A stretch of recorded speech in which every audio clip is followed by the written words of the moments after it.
Hello, everybody. My name is Benjamin Bloom. Welcome along. This is the Benjamin Bloom Football Show.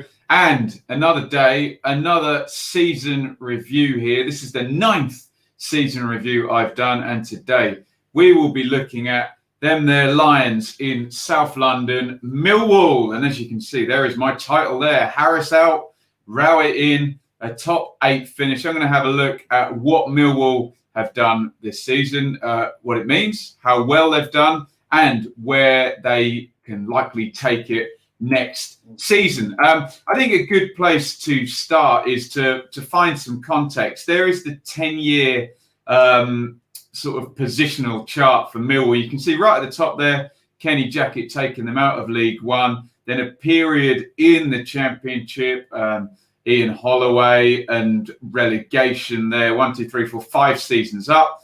A couple of seasons up at the top of League One. And then a brilliant 8th under Harris and then a 21st going into this season. Some indication that Millwall are too big for League One, but haven't challenged, other than that brilliant 8th place in 17-18 in the Championship, as well as maybe they could have. Average over those 10 years was 40th in the pyramid, so 20th in the Championship.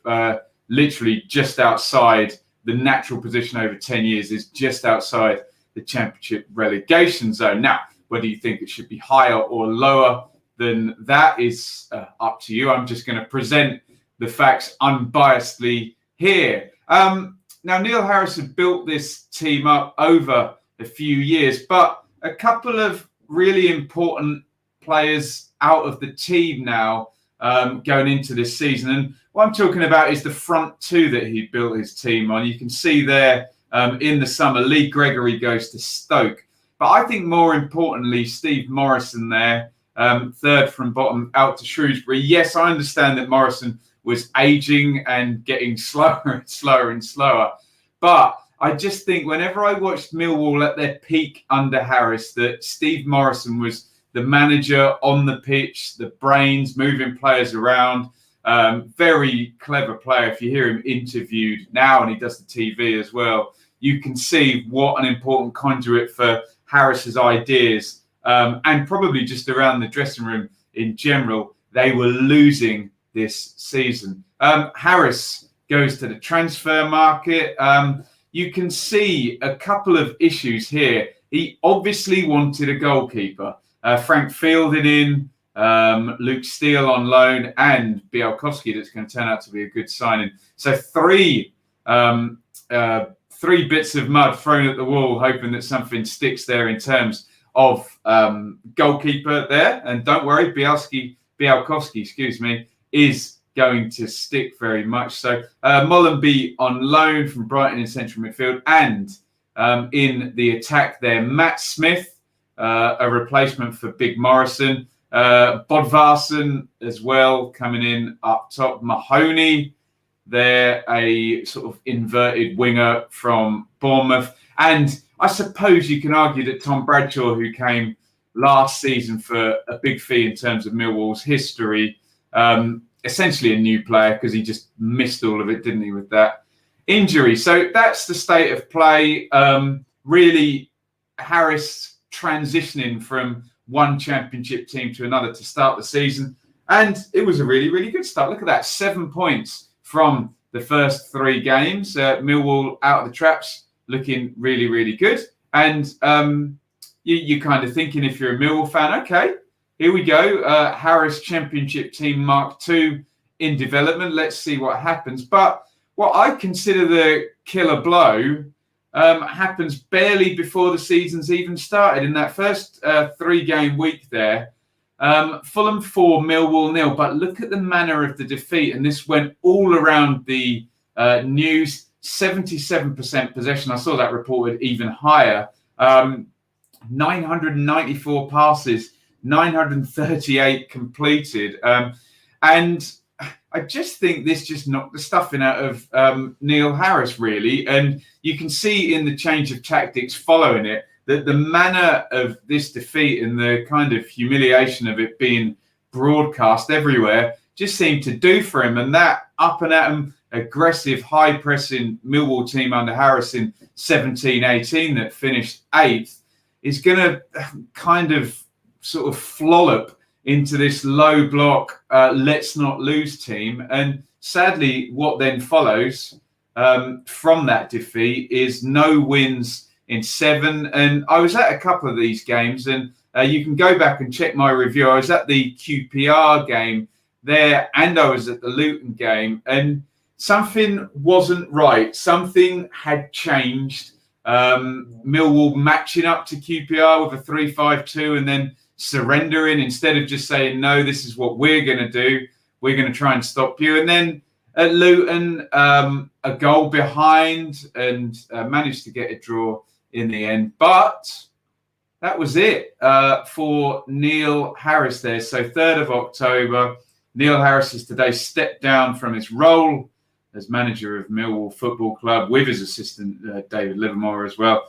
Harris took over in 2015. During his time in charge, oversaw 2 trips to Wembley, 1 promotion, 2 runs in the FA Cup to the quarterfinals, and steadily re-established Millwall as a championship club. His status as a Lions legend, both as all-time leading scorer and now one of our most successful managers, is secure. So I have to say, it was done the right way, wasn't it?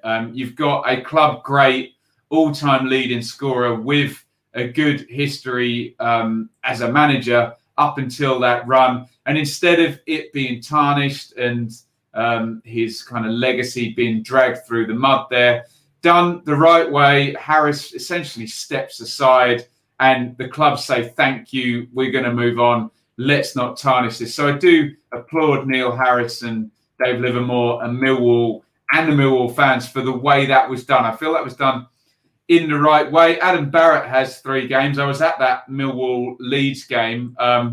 It's a strange period here for Adam Barrett because Brady gets sent off and then the red card gets rescinded. So they were a little bit lucky. It's a big decision going in their way, Millwall, that one. And then a real strange one at Brentford where they're 2-0 up and collapse, I think, in the last 10 minutes. Fact check me if I'm wrong about that. I'm freestyling. But to lose that game.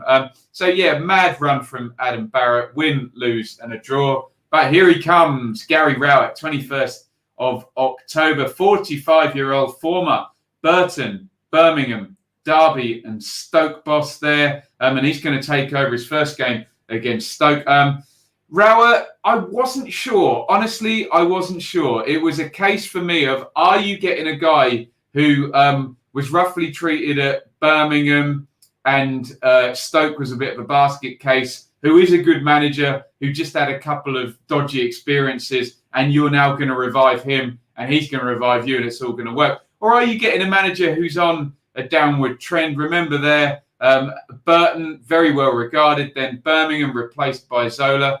Derby, decent enough, but in the last throes of that, Mel Morris spending tons of money in the Championship and failing to get up.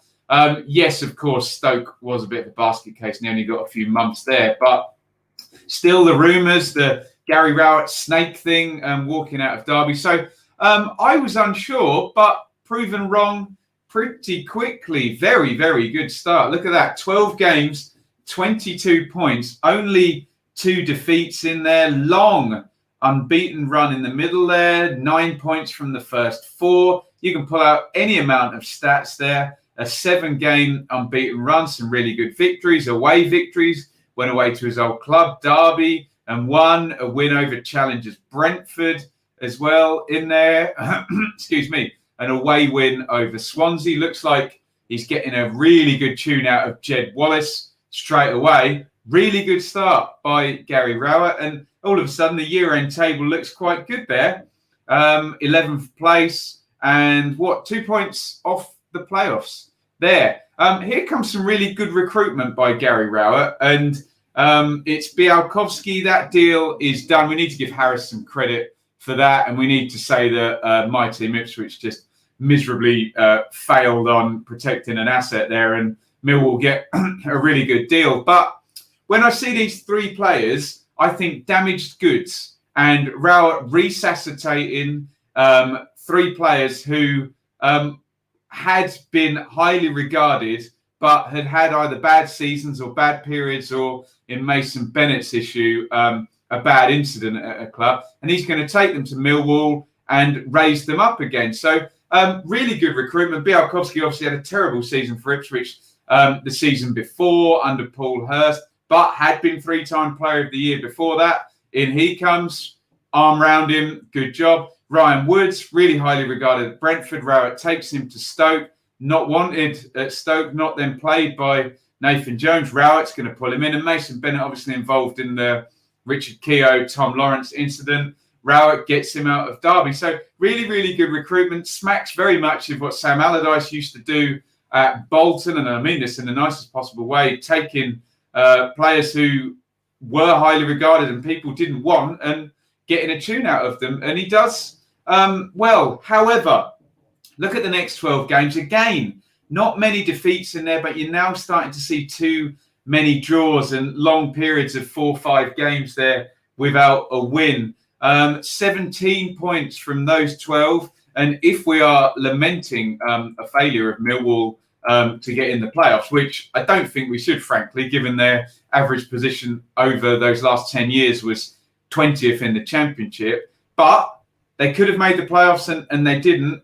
There's the reason why. Some hard games, and they're obviously losing to Leeds and West Brom, who were the eventual top 2, and Wigan, who were red hot in form. They're the only defeats, but you would just say a few too many draws. Look, they're 0-0 at home against Birmingham, 0-0 away against Sheffield Wednesday, 0-0 against Stoke. All teams not in great form. If you stick a couple of wins in there, things start to look different, and it's looking more like 20 points from those 12. Now, in we go into lockdown, and whilst trying to find content, everyone's looking at this Millwall running and saying, well, look, they've got the nicest running out of anyone. They've finished with all the top teams. Can they make a playoff chase here? Millwall, lots of teams on the beach or lower down in the relegation spots.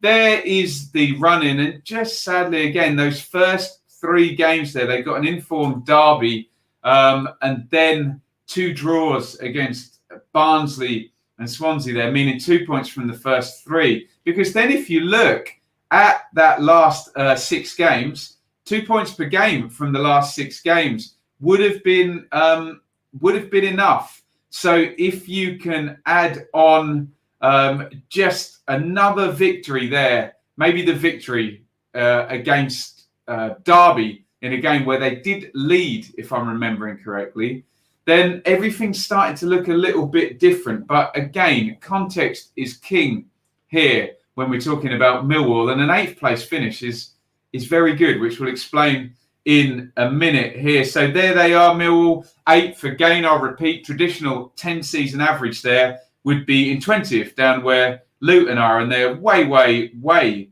above Luton there. 17 points above their traditional place in the table over that period. And frankly, 2 points off the playoffs. I know some people will say, oh, look, 12 points in the last 6 games. But the table doesn't lie, does it? Goes the old cliche. So I think for a team with the, and we'll talk about broadcast revenue and incomes and what they're up against, I think for a team financially in Millwall's spot, 8th place is excellent. I know Millwall fans are going to look at it and go, how can we improve? How can we improve? How can we get 7th and then into the playoffs? Well, I'll tell you what I think in that regard in just a second. There are the top players. So a 13-goal Matt Smith, decent first season there for him. 8 for Bradshaw as well. And look at Jed Wallace on 10 there. As you can see over in the appearances, the team built on Jake Cooper, who never misses a game, does he? Białkowski, Wallace, Romeo, and Jed Wallace and Murray Wallace, both in the top appearance makers. You can still see it is a strong team physically, and primarily, you won't go against Millwall in terms of the aerials with Smith, Hutchison, Cooper in there. And again, Jed Wallace, 13 assists and 10 goals, very strong from him. Sean Hutchison, though, comes through as the highest rated player in terms of who scored system of boffinery there and making metrics out of things. here is the 11 that they bring up. Now, I know this is purely done on the metrics, and maybe Mason Bennett finishing the season actually ends up in there. But if you look at the bedrock of the team, Białkowski comes in and does well. Cooper, Hutchison, Wallace and Romeo. Well, that's a Neil Harris back four, isn't it? Shane Ferguson, will he slide out? And then you start to see maybe a little switch there. Mollenby and Thompson. I know Saville went out, but maybe a bit more ball players. And Wallace, an excellent season. And Matt Smith doing well, leading the line up top with Bradshaw and Bodvarsson. So look, a sense that they're improving and that there is a little bit more depth. How do they go the extra level? If indeed they want to, obviously you're at this point now in the Championship where you've got a club under John Berylson that runs well, that doesn't mess with things in terms of FFP in the future, and that's just outside that playoff picture.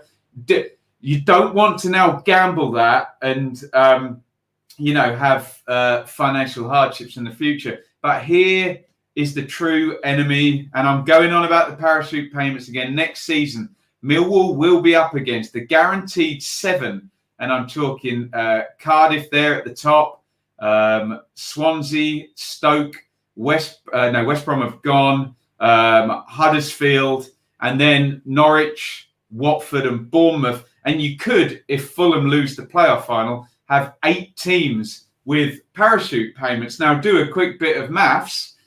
Millwall finished 8th last year, and given the massive skewing that the parachute payments gives to the league, Millwall are up against 8 teams with massive amounts of money. Okay, in the Huddersfield example, you can maybe take them out of that because the parachute payments seem to be going to the former owner there. But this is what Millwall are up against. And even straight away financially, you can say, well, 9th for Millwall next season would be good given what they're up against. Obviously, one of those parachute teams, or maybe 2 or 3, will ridiculously fire their manager, sign a load of players and make terrible operational decisions. But my opinion is maybe Millwall, and I'm not talking about spending in terms of gambling, but maybe they need to upgrade the recruitment a little bit and start to do what a Bristol City, a Brentford or a Preston have done, and sell to speculate and start to build up that squad. You can see there George Saville in 18-19, a £7 million sale, and then you can retool using that money. That's what Brentford, Bristol City, Preston do every single season. If you look at those numbers, you can't see any other big sales recently. Stephen Reid, it was 2003-04, and Steve Morrison in 2012. And then look, God, 95, 96, 96, 97, Tony Cascarino in there.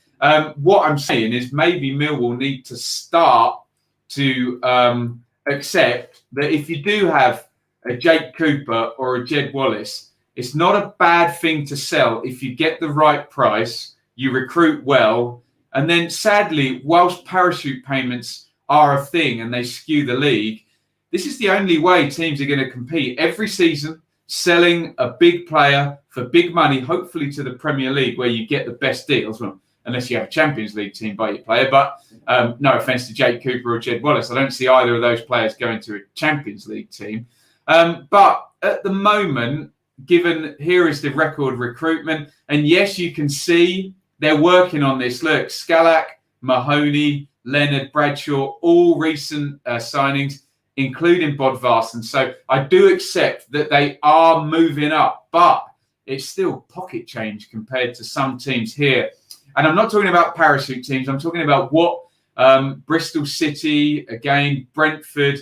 As an example, Bristol City are able now to sign Thomas Callas for 8 million or Hanno Masengo for 7. Preston less so, but Brentford, Brian Mbuemo for 5 million.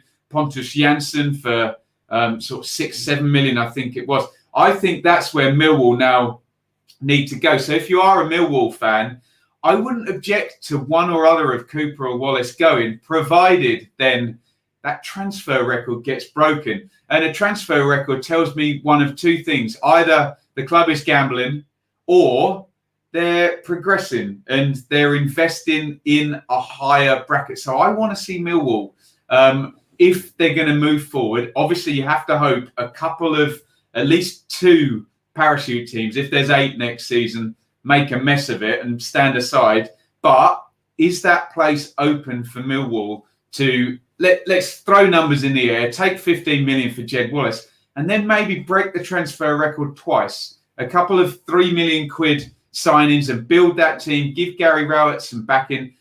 No other important players go out, but you start to build, and then maybe you can then keep raising and raising. It's hard, but that's parachute payments for you. Anyway, I would say a very decent season for Millwall. 8th position is good, considering, and I'll repeat it, a traditional 10-year average of 20th in the Championship. Harris went, and it was dealt with in a good way. They made a good hire in Gary Rowett that's gone well. And he, thus far, by signing damaged goods in Bialkowski, Bennett and Woods and resuscitating their careers a little bit, has done well. That cannot go on forever. This is what I'm saying. Millwall are going to find a glass ceiling if they just want to bring in players for 750 grand or on loan or damaged goods. They're going to need to move up into that higher echelon of well-run clubs. And there really is no history for clubs, even a Sheffield United or a Norwich that went up.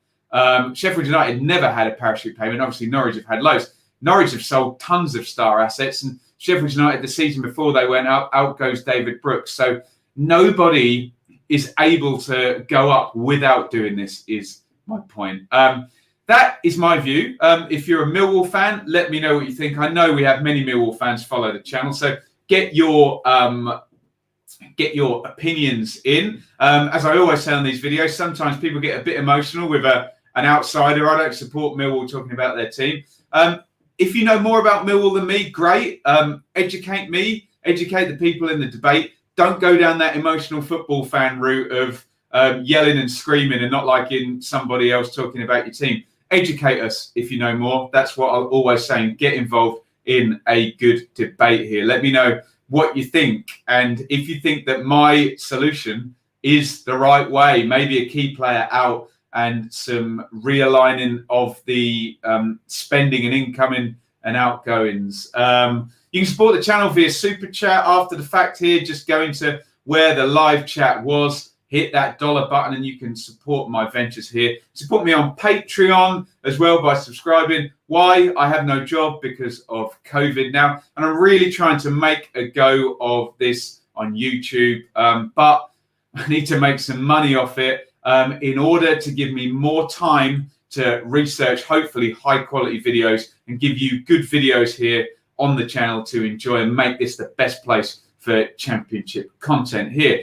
If you're not in a position to support financially or don't want to, that's fine. Please hit the thumbs up button, get a comment in, get the debate going to draw more people in. But moreover, subscribe. Look, we are over 10,000 subscribers here. In fact, I think about 10,800 now. So we'll be up to 11,000, hopefully very, very soon. That will really, really help me draw more people, build up the ad revenue, and then maybe I'll stop asking about Super Chats and Patreon because we'll be able to sustain the channel here, and I'll be able to do this full-time or part-time very, very soon. Anyway, enough plugging from me. I say enough plugging. I'm going to put up one more plug before we go, and that is to say I have now done 9 season reviews here. There are the others: Leeds, West Brom, Forest, Luton, Barnsley, Wigan, Charlton, Hull, and now Millwall. If you are a supporter of one of those teams, check out the review. I don't know why you would have got to the end of the Millwall one and not watched your own teams, but otherwise, please, if you can, just give the playlist a little retweet. Loads of work, hours and hours of research has gone into these videos, as you can imagine, to try and make them vaguely cogent and sensible. And I'd love more people to see my work. Thank you very much for watching. So Millwall, 8th place finish. Get your thoughts on what that means for them and how, if and when they can make the step forward. Thank you for watching. Over and out. Mill.